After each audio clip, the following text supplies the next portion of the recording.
Assalamualaikum warahmatullahi wabarakatuh. Di sini, saya akan menjelaskan apa saja alat dan bahan yang saya gunakan untuk membuat carta.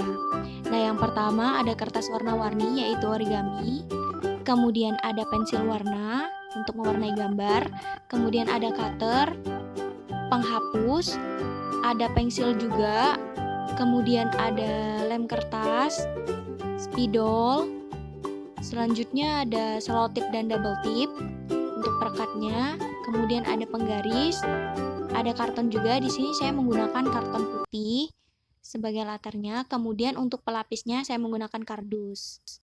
Untuk selanjutnya, mari kita lihat proses pembuatan carta.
wabarakatuh. Di sini video selanjutnya yaitu saya akan membahas carta yang telah saya buat tadi.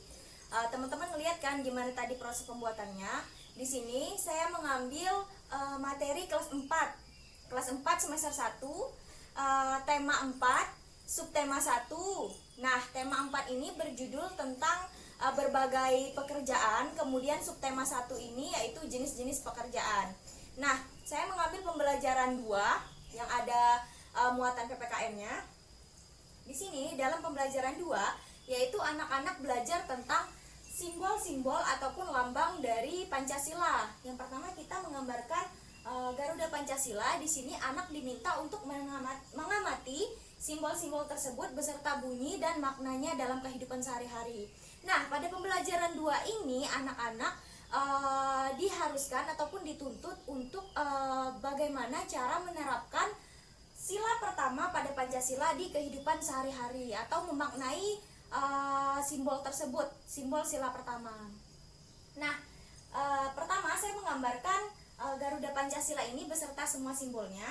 Kemudian karena diminta anak untuk memaknai simbol sila pertama, jadi saya menggambarkan simbol sila pertama yaitu bintang.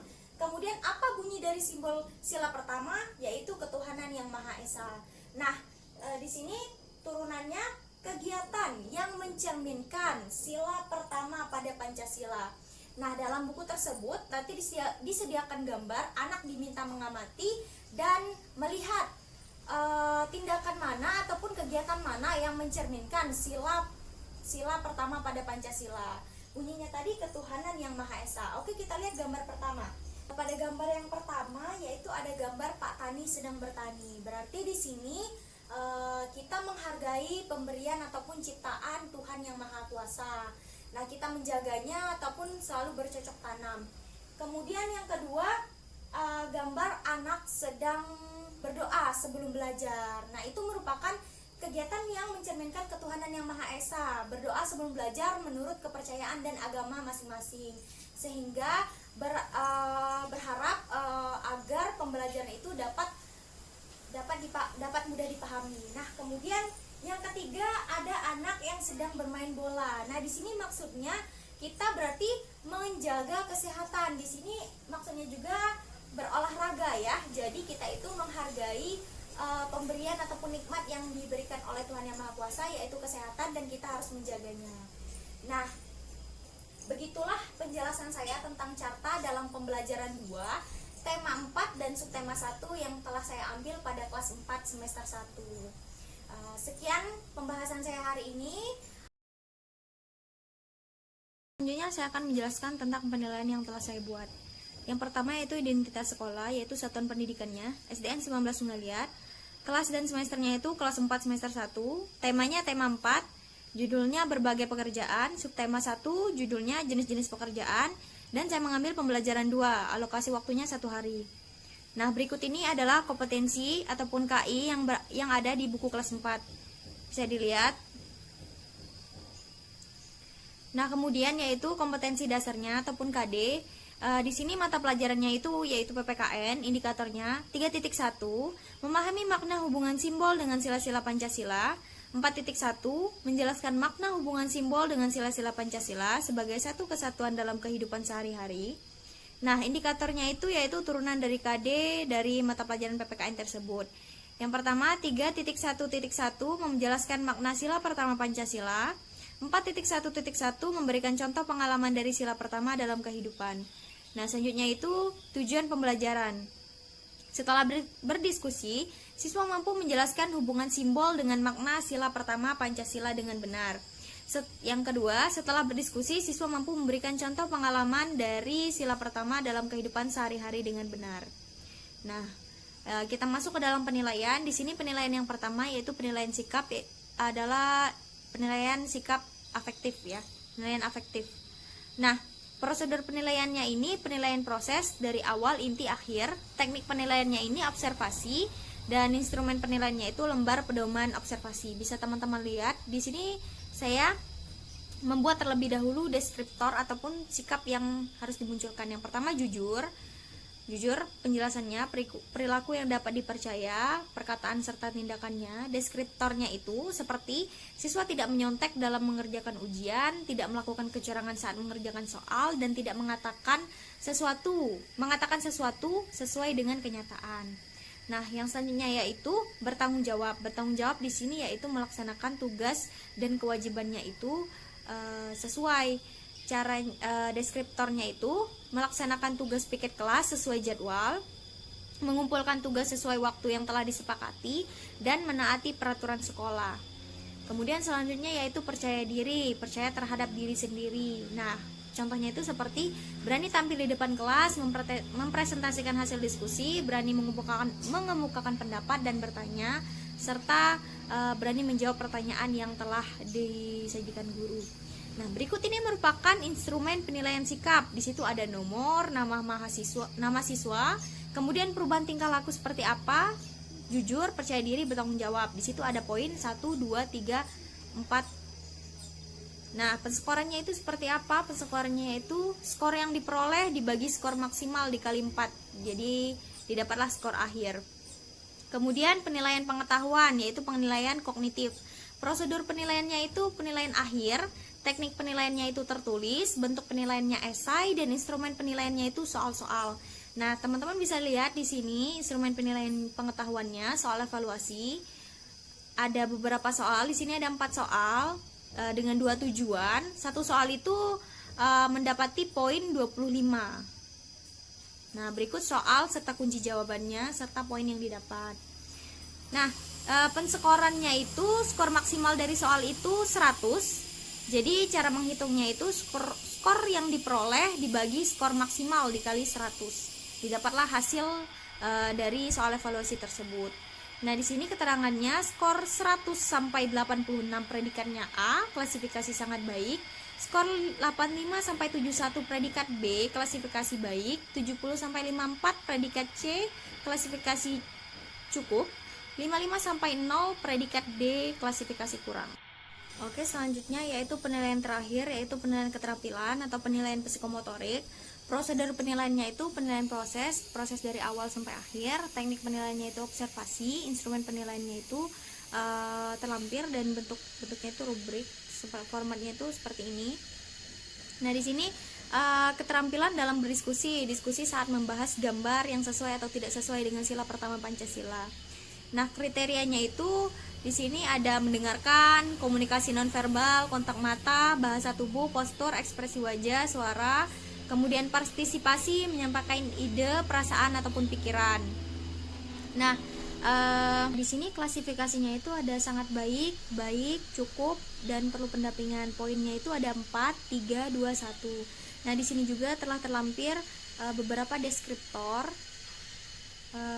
dari klasifikasi serta predikat tersebut. Bisa dilihat di sini. Kemudian ini merupakan formatnya. Formatnya itu ada nomor, nama siswa, terus kriterianya itu sangat baik itu poinnya 4, baik itu poinnya 3, cukup itu poinnya 2, dan perlu bimbingan itu poinnya 1. Nah, cara menghitung penilaian akhir untuk penilaian keterampilan ini, nilai maksimalnya itu ada 4. Terus total nilainya itu skor perolehan dibagi skor maksimal dikali 4. Nah, didapatlah hasil dari skor akhir tersebut. Nah, ini merupakan keterangannya dari mulai skor, predikatnya apa, sama klasifikasinya apa. Bisa dilihat. Oke, cukup sekian pembahasan penilaian saya hari ini. Saya akhiri. Wabillahi taufiq wal hidayah. Wassalamualaikum warahmatullahi wabarakatuh.